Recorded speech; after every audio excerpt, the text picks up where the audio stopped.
इनको वैसे inert gas family भी बोलते हैं, पर ज़्यादा करेक्ट वर्ड जो है नोबल गैस फैमिली। और उसका कारण क्या है? ज़ीनोन। ठीक है, तो नोबल गैस बोलने से पहले इनको इनर्ट गैस बोला जाता था, क्योंकि ये माना जाता था कि इन सबकी रिएक्टिविटी जीरो है, यानी ये इनर्ट बने रहते हैं। लेकिन बाद में ज़ीनोन के कुछ कंपाउंड मिल गए नेचर में, तो ज़ीनोन के फॉर्म कर लिए, ठीक है ना, मतलब मिले नहीं है, ज़ीनोन के कुछ कंपाउंड बना लिए गए। तो ज़ीनोन चूंकि कंपाउंड बनाता है, इसलिए अब इनर्ट वर्ड हट के क्या लग गया है? नोबल गैस में। ठीक, ग्रुप 18 में आते हैं, last group of the periodic table. इनमें जनरल कॉन्फ़िगरेशन है NH2NP6, octet is complete, and because of field structure they are highly stable. Because of the field structure they are highly stable. ना electron लेते हैं ना electron देते हैं। ठीक है, इनके लिए इलेक्ट्रॉन नहीं देते हैं क्योंकि ये इनका लो है और आई इनका हाई है। आई हाई होने से क्या होगा? इलेक्ट्रॉन नहीं देंगे, और ये लो होने से क्या होगा? इलेक्ट्रॉन नहीं लेंगे। तो ये लो, आई हाई। ये मतलब क्या है? इलेक्ट्रॉन एफिनिटी, और आई मतलब क्या है? Ionization energy. इन सभी का कॉन्फ़िगरेशन NH2NP6 है, accept helium which is 1s2। ठीक, radon is not found on the earth, तो अबंडेंस अर्थ पे इसकी जीरो है, रेडोन इज नॉट फाउंड। ये सारी गैस मोस्टली किस फॉर्म में होती है? मोनो एटॉमिक फॉर्म में। MOT थ्योरी में देखा था हमने, He2 का एग्जिस्टेंस नहीं है, Ne2 का एग्जिस्टेंस नहीं है, तो मोनो एटॉमिक फॉर्म में पाया जाता है, एक्सेप्ट, ठीक ना, सॉरी जीरो, एक्सेप्ट जीरो। अगर रेडियस के बारे में बात करें तो नीचे जाने पर रेडियस बढ़ती जाती है, तो सेम ऑर्डर है कि इधर जाएंगे तो रेडियस बढ़ती जाएगी, और जितना ज्यादा बड़ा आइटम होता जाएगा उसकी इलेक्ट्रॉन देने की पावर उतनी ही ज्यादा होगी, तो रिएक्टिविटी उसी केस में बढ़ती जाएगी। तो why xenon is more reactive? Because of the high radius. Xenon is more reactive because of the high radius. Ionization energy की हम बात करें तो नीचे जाने पे रेडियस बढ़ती है, ठीक है, साइज बड़ा होता जाएगा, इलेक्ट्रॉन निकालना आसान होता जाएगा, तो आयनाइजेशन एनर्जी घटती है। यानी हम नीचे जा रहे हैं तो क्या होता है? रेडियस बढ़ेगी और उल्टा आयनाइजेशन एनर्जी घटेगी। ठीक, तो अगर मैं ऑर्डर देखूं तो हीलियम से ज़ीनोन तक आयनाइजेशन एनर्जी कम होती है, तो highest ionization energy in periodic table कौन से एलिमेंट की है? पूछा जाए पीरियोडिक टेबल में सबसे ज्यादा आयनाइजेशन एनर्जी हीलियम, इधर बढ़ती है इधर घटती, तो कौन सा एलिमेंट आ गया जो ऊपर कोने में इस साइड? कौन सा है? Electron gain enthalpy. Electron gain enthalpy किसको बोलते हैं? कि जब एटम में इलेक्ट्रॉन जोड़ा जाता है तो ये एनायन बनाता है। अब एनायन बनाने के दौरान जितना एनर्जी चेंज आएगा उसी को इलेक्ट्रॉन गेन एंथैल्पी कहा जाता है। But because they have very low electron affinity, तो इलेक्ट्रॉन लेना नहीं चाहते हैं। इलेक्ट्रॉन जोड़ने के लिए हमें एनर्जी देनी पड़ेगी, एनर्जी देनी पड़ेगी, रिक्वायर्ड एनर्जी क्या होती है? Positive energy. तो प्रोसेस इज एंडोथर्मिक। तो ये क्या करते हैं? अगर हीलियम पड़ा हुआ है तो हम He- नहीं बना सकते, अगर बनाना है तो क्या करना पड़ेगा? एक्सेप्शनली हाई एनर्जी देनी पड़ेगी, because they are very stable. अगर कोई रिएक्टेंट स्टेबल है तो वो प्रोडक्ट जो बनाएगा वो क्या बनाएगा? तो हीलियम माइनस इज अनस्टेबल, ठीक ना, हीलियम ज्यादा स्टेबल होगा, हीलियम माइनस स्टेबल नहीं। तो ये आसानी से, मतलब हम ये कह सकते हैं कि इलेक्ट्रॉन लेना पसंद ही नहीं करेंगे, यानी कि इलेक्ट्रॉन एफिनिटी नेगेटिव होगी, और अगर जोड़ना चाहें तो फिर high energy will be required. तो delta HEG electron gain enthalpy is positive, process is endothermic. Melting point and boiling point की बात कर रहे हैं हम, तो इनमें जो फोर्स होता है नोबल गैसेस में, the force is weak van der Waals force. Weak van der Waals force होने की वजह से इनका मेल्टिंग पॉइंट और बॉइलिंग पॉइंट लो होता है, ठीक है। अब अगर हमें देखें कि इन सब में भी सबसे कम किसका है, तो हीलियम का है। यानी मेल्टिंग पॉइंट का ऑर्डर, मेल्टिंग पॉइंट और बॉइलिंग पॉइंट का ऑर्डर, जब हम ज़ीनोन की तरफ बढ़ते हैं तो मेल्टिंग पॉइंट बॉइलिंग पॉइंट बढ़ता है। उसका कारण क्या देते हैं कि जैसे जैसे मोलर मास बढ़ेगा वैसे वैसे वांडरवाल फोर्स भी बढ़ती है। तो दो एटम्स के बीच में वांडरवाल फोर्स यहाँ ज़्यादा होगा, और जहाँ ज़्यादा होगा उसको तोड़ना उतना ही मुश्किल होगा। तो बॉइलिंग पॉइंट ज़्यादा है जिनोन का because of high molar mass. Enthalpy of vaporisation किसको बोलते हैं कि अगर कंपाउंड हमारे पास लिक्विड स्टेट में है तो उसको पूरा वेपोराइज करने में कितनी एनर्जी लगेगी। तो वेपोराइजेशन में ज़्यादा एनर्जी वहाँ लगेगी जहाँ अट्रैक्शन ज़्यादा होगा। अट्रैक्शन कहाँ ज़्यादा होगा? जहाँ वांडरवाल फोर्स ज़्यादा होंगे, और वांडरवाल फोर्स कहाँ ज़्यादा होंगे? इसका मतलब जिनोन सबसे ज़्यादा, हीलियम सबसे कम। इजी लिक्विफिकेशन हम किससे देखते हैं कि कितनी आसानी से वो लिक्विफाई हो सकती है गैस।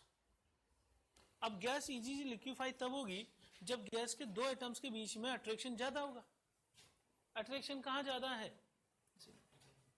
मोलर मास हाई होने की वजह से। तो सबसे ज़्यादा अट्रैक्शन जिनोन के एटम्स में है।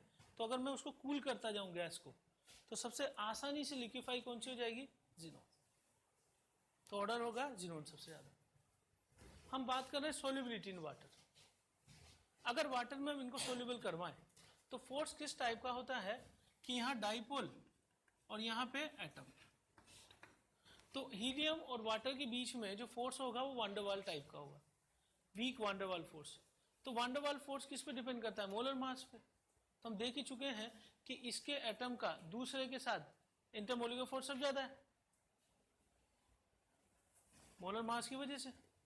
तो इसका मतलब जब इसके सामने वाटर आएगा तो इनमें ज्यादा अट्रैक्शन होगा, और जितना ज्यादा अट्रैक्शन होगा वाटर के साथ सोल्युबिलिटी उतनी ही ज्यादा। तो मोर सोल्यूबल इज जिनोन। अगली चीज है क्लेथरेट कंपाउंड। क्लेथरेट कंपाउंड का दूसरा नाम है केज कंपाउंड, यानी मॉलिक्यूल्स के बीच में कुछ स्पेस छूटी हुई होती है, उस छूटी हुई स्पेस को बोलते हैं केज। अगर कोई एटम इतना स्मॉल हो कि उन केजेस में फिट आ जाए, ठीक है, तो उस कंपाउंड को हम बोलते हैं क्लेथरेट कंपाउंड। ठीक है, तो it is cage compound. Small atoms are trapped in cavities of other compound. ठीक है, these are bind by weak van der Waals forces and non stoichiometric compound इनको बोलते हैं, क्योंकि स्टोइकोमेट्री चेंज हो जाएगी अगर कोई दूसरा कंपाउंड उसमें आ जाएगा। जैसे सॉलिड स्टेट में था कि छोटे एटम को अगर क्रिस्टल में रख दें तो नॉन स्टोइकोमेट्रिक कंपाउंड में चेंज हो जाएगा। तो होता है कि आइस में इस तरह के केजेस बने होते हैं। आइस में दो वाटर मॉलिक्यूल जुड़े हुए हैं इस तरीके से। तो वाटर हाइड्रोजन और ऑक्सीजन के बीच में एच बॉन्डिंग, इधर हाइड्रोजन ऑक्सीजन के बीच में एच बॉन्डिंग। तो ये जो दिखाई दे रहा है आपको, इस तरीके से आइस में मॉलिक्यूल बाइंड होते हैं एक दूसरे से, इस तरीके से ये है। ठीक, तो ये जुड़े हुए हैं मॉलिक्यूल एक दूसरे से। आगे बढ़ा दूं मैं इसको तो इसी तरीके से मैं और बना दूं OH। तो ये केजेस आइस में होते हैं। अब इन केजेस में क्या होता है कि इनर्ट गैस के मॉलिक्यूल आकर फिट आ जाते हैं, ट्रैप हो जाते हैं। तो ट्रैप होने के बाद जो कंपाउंड बनेगा उसे बोलेंगे क्लेथरेट। तो noble gases can form clathrate compound with ice. उनका एक्सेप्शन है helium and neon. Helium and neon are small in size, so they are not trapped in the ice, so they don't form clathrate compound. उसका कारण ये है कि केजेस का एक particular shape है। अब मान लो मॉलिक्यूल बहुत छोटा हुआ हीलियम का, तो यहाँ आ जाएगा तो बाहर भी तो निकल जाएगा। तो हमें बड़ा आइटम चाहिए जिसमें फिट आ जाए, इसलिए हीलियम और नियोन जो है वो क्लेथरेट कंपाउंड नहीं बना पाते हैं आइस के साथ। यही रोक रहे हैं आज। नेक्स्ट हम देख रहे हैं फ्लोराइड्स ऑफ जिनोन। अब जिनोन फ्लोराइड जो है, जिनोन और फ्लोरीन की रिएक्शन कराएं तो जिनोन F2 भी बन सकता है, जिनोन F4 भी बन सकता है, जिनोन F6 भी बन सकता है। लेकिन कंडीशन याद रखनी पड़ेगी कि 2:1 में जिनोन फ्लोराइड बनता है, डाईफ्लोराइड। 1:5 रेशियो में जिनोन टेट्राफ्लोराइड, और 1:20 में xenon hexafluoride. Temperature almost similar है सभी में, लेकिन यहाँ प्रेशर बहुत कम, 1 बार, यहाँ 5 बार, यहाँ 60 बार। तो अलग अलग कंडीशन में अलग अलग प्रोडक्ट बनेगा जिनोन और फ्लोरीन की रिएक्शन से। जिनोन और O2F2 की रिएक्शन करा दें तो O2 निकल जाएगी और जिनोन कंबाइन हो जाएगा फ्लोरीन के साथ, और क्या बन जाएगा? Xenon difluoride. मेल्टिंग पॉइंट अगर कंपेयर करें तीनों का, तो xenon fluoride has highest melting point. उसका कारण ये होता है कि जिनोन फ्लोरीन जो है यहाँ पे लेस पॉजिटिव चार्ज होगा और उस वजह से ज़्यादा स्टेबल होगा। Because of less positive charge. तो ज़्यादा स्टेबिलिटी की वजह से इसका मेल्टिंग पॉइंट ज़्यादा है। हाइड्रोजन के साथ रिएक्शन करवाएं तो हाइड्रोजन और फ्लोरीन यहाँ से निकल जाएंगे और जिनोन सेपरेट हो जाएगा। जिनोन F4 में भी वही रिएक्शन होगी, हाइड्रोजन फ्लोरीन HF की फॉर्म में अलग हो जाएगा, जिनोन अलग हो जाएगा। जिनोन हेक्साफ्लोराइड में हाइड्रोजन फ्लोरीन को लेके HF की फॉर्म में अलग होगा और जिनोन। अगली रिएक्शन है रिएक्शन विद वाटर। तो जिनोन डाइफ्लोराइड की रिएक्शन H2O से कराएं तो HF अलग होगा और जिनोन अलग हो जाएगा और साथ में ऑक्सीजन गैस इज रिलीज्ड। अगर हम जिनोन टेट्राफ्लोराइड की रिएक्शन कराएं वाटर से तो यहाँ पे क्या होगा, ये +4 स्टेट में है, यहाँ से चला जाएगा 0 में और +6 स्टेट। तो इसमें क्या होगा, डिसप्रोपोर्शनेट होगा जिनोन टेट्राफ्लोराइड का। ये इंपॉर्टेंट रिएक्शन है इसके लिए और साथ में ऑक्सीजन जाएगी। जिनोन हेक्साफ्लोराइड की वाटर से रिएक्शन कराएं तो ये कंप्लीट हाइड्रोलाइसिस शो करता है और 6F- निकल जाएंगे तो उनकी जगह 3 O-2 आयन आ जाएंगे रिप्लेस करके। तो कंप्लीट हाइड्रोलाइसिस में प्रोडक्ट जिनोन O3 और इनकम्प्लीट हाइड्रोलाइसिस यानी पार्शियल हाइड्रोलाइसिस कराएं तो जिनोन OF4। तो याद रखना है ये कि जिनोन डाइफ्लोराइड में तो सिंपल जिनोन मिलेगा, जिनोन टेट्राफ्लोराइड में जिनोन और xenon O3 disproportion reaction. Complete में वाटर के साथ ये फ्लोरीन हट के सिर्फ ऑक्सीजन आ जाएगा जिनोन O3 और इनकम्प्लीट यानी पार्शियल में क्या होगा, जिनोन OF4। तो प्रोडक्ट सीधे पूछे जा सकते हैं, याद करने वाली रिएक्शंस। नेक्स्ट रिएक्शन हम देख रहे हैं जिनोन F2 की रिएक्शन NO के साथ कराएं तो फ्लोरीन चला जाएगा यहाँ इसके साथ और जिनोन सेपरेट हो जाएगा in the form of xenon only. ऐसे अगर हम रिएक्शन कराएं NO2 के साथ तो NO2 के साथ F आ जाएगा और जिनोन यहाँ से सेपरेट हो जाएगा। Xenon difluoride act as a oxidizing agent. तो ये क्या करता है, ये +2 स्टेट में है तो ये +2 से चला जाता है 0 में तो ये Cl- को कन्वर्ट कर देता है Cl2 में as a oxidizing agent, I- को कन्वर्ट कर देता है ये I2 में। Similarly xenon tetrafluoride is also acting as a oxidizing agent, I- goes into I2 and Cl- goes into Cl। ये जो कंपाउंड है ये एडिशन कंपाउंड बना सकते हैं। कैसे कि जिनोन डाइफ्लोराइड की रिएक्शन MF5 से करवा दूं, जैसे कि SbF5, ठीक है। तो जिसे फास्फोरस जो होता है, सपोज PCl5 लेता हूं मैं तो PCl5 को Cl- मिल जाए तो ये क्या बना लेता है, PCl6-। सिमिलरली फास्फोरस की फैमिली का ही मेंबर है ये, तो इसका कोऑर्डिनेशन नंबर 6 है तो इसकी टेंडेंसी होती है SbF5 की SbF6- बनाने की। तो एक्चुअली इसने क्या किया कि PCl5 के पास वैकेंट ऑर्बिटल थे तो इसके वैकेंट ऑर्बिटल की वजह से इसने क्या किया, Cl- के साथ बॉन्ड बना लिया। तो ये इससे इलेक्ट्रॉन एक्सेप्ट कर रहा है तो इसका मतलब ये किसका काम करेगा, लुईस एसिड का। और लुईस एसिड इससे रिएक्ट कर रहा है, इसका मतलब ये लुईस बेस का काम करेगा। तो ये क्या करेगा, जिनोन डाइफ्लोराइड एक फ्लोरीन को इसे दे देगा, ये कन्वर्ट हो जाएगा MF6- में और खुद आ जाएगा जिनोन F+ में और ये दोनों आयन एक साथ जुड़े हुए रहेंगे तो this is called as a addition compound. Similarly xenon tetrafluoride अगर लें अपन तो इसमें से एक फ्लोरीन इसके पास चला जाएगा और ये बदल जाएगा MF6- में और ये आ जाएगा जिनोन F3+ में। सिमिलरली जिनोन हेक्साफ्लोराइड की रिएक्शन MF5 से करवाएं तो इससे फ्लोरीन का ट्रांसफर इधर हुआ, ये MF6- और ये खुद जिनोन F5+। तो हो क्या रहा है, इन सब रिएक्शन में इस लुईस एसिड को F- दे देगा तो ये बना लेगा सभी केस में MF6- MF6- MF6 और ट्रांसफर इससे फ्लोरीन का हो रहा है तो एक केटाइन फॉर्म कर लेगा xenon F+, xenon F3+, xenon F5+। Xenon hexafluoride की रिएक्शन HF से करवा दें तो अगेन F- का ट्रांसफर इसके पास हो जाएगा, ये लुईस एसिड और ये लुईस बेस, तो ये बन जाएगा जिनोन F5+ और HF कन्वर्ट हो जाएगा HF2- में, जो कि बहुत ज़्यादा स्टेबल होता है। इस तरीके से HF और F- के बीच में H बॉन्डिंग हो जाती है। जिनोन हेक्साफ्लोराइड अकेला ऐसा है which can react with silica, silica is SiO2। तो ये क्या काम करता है, जिनोन इसको SiO2 को बदल देता है SiO4 में और खुद मल्टीपल कंपाउंड बनाता है, xenon OF4, xenon O2F2, xenon O2। Naming अगर इनका देखें अपन तो जैसे जिनोन OF4 है तो जिनोन ऑक्सी टेट्राफ्लोराइड, और अगर जिनोन O2F2 का नाम देखें तो जिनोन डाई ऑक्सी डाईफ्लोराइड। तो ये नेमिंग हो गया इन कंपाउंड्स का। ठीक है, जिनोन ऑक्साइड बनाने का तरीका क्या था हमारे पास कि जिनोन हेक्साफ्लोराइड का हाइड्रोलाइसिस करवा दे, तो वाटर यहाँ से OH पहले इसके पास आएगा और फाइनली ये ऑक्साइड में बदल जाएगा जिनोन O3। चूंकि ये हाई ऑक्सीडेशन स्टेट में है तो जो एलिमेंट हाई ऑक्सीडेशन स्टेट में होते हैं that can act as a strong oxidizing, तो ये स्ट्रॉन्ग ऑक्सीडाइजिंग है, NaOH से रिएक्शन करके जिनोन O6-4 आयन बनाता है। स्ट्रक्चर बनाएंगे इसका। ठीक है, जिनोन के वैलेंसी शेल में होते हैं 8 इलेक्ट्रॉन। अब 8 इलेक्ट्रॉन में से ये 2 इनके साथ काम ले लेगा, 2 काम आ गए तो बचे कितने 6, यानी 3 लोन पेयर होंगे इसके पास। तो इसका ज्योमेट्री जो होता है वो ऐसे होता है कि यहाँ मैं 2 फ्लोरीन कंबाइन कर दूं, ये 2 फ्लोरीन ऐसे और 3 लोन पेयर यहाँ पे होता है। तो हाइब्रिडाइजेशन तो इसका हो गया sp3d, और शेप अगर मैं लोन पेयर छुपा दूं तो शेप कौन सी हो जाएगी, लीनियर।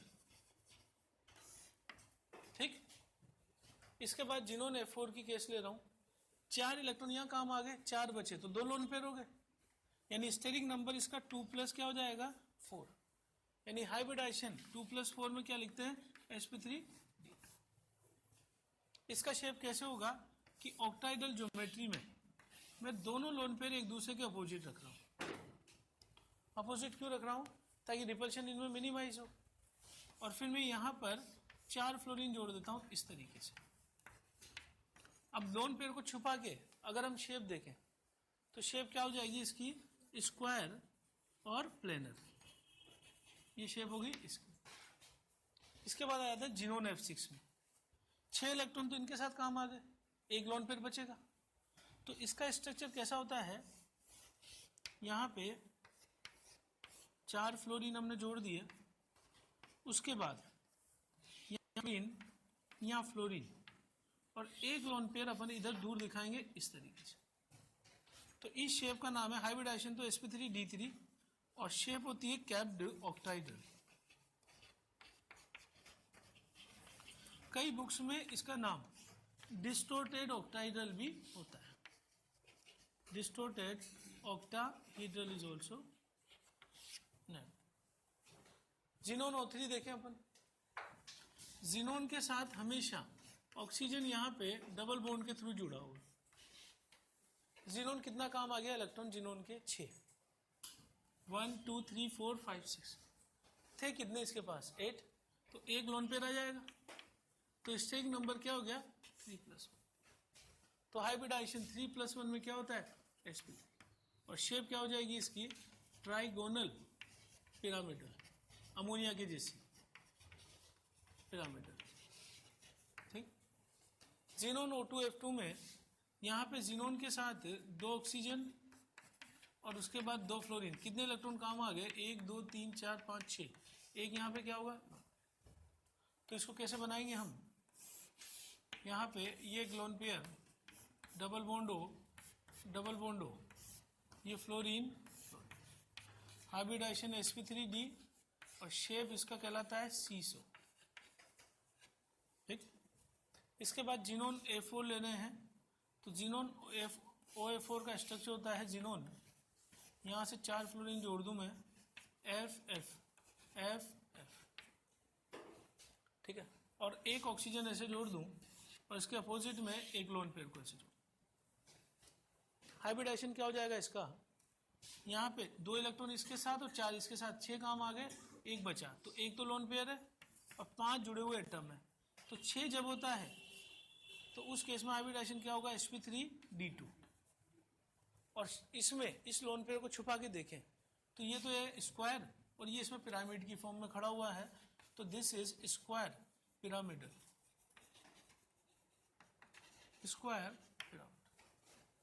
और उसके बाद जिनोन OF4 देखें तो जिनोन के साथ 4 ऑक्सीजन हर ऑक्सीजन डबल बॉन्ड से जुड़ता है। क्यों जुड़ता है?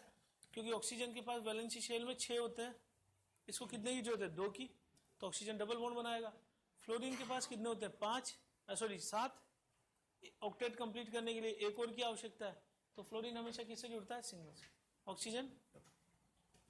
तो अब यहाँ 8 के 8 इलेक्ट्रॉन काम आ गए, तो ये हो गया 4+0 वाला केस, हाइब्रिडाइजेशन sp3 और शेप इसकी टेट्रा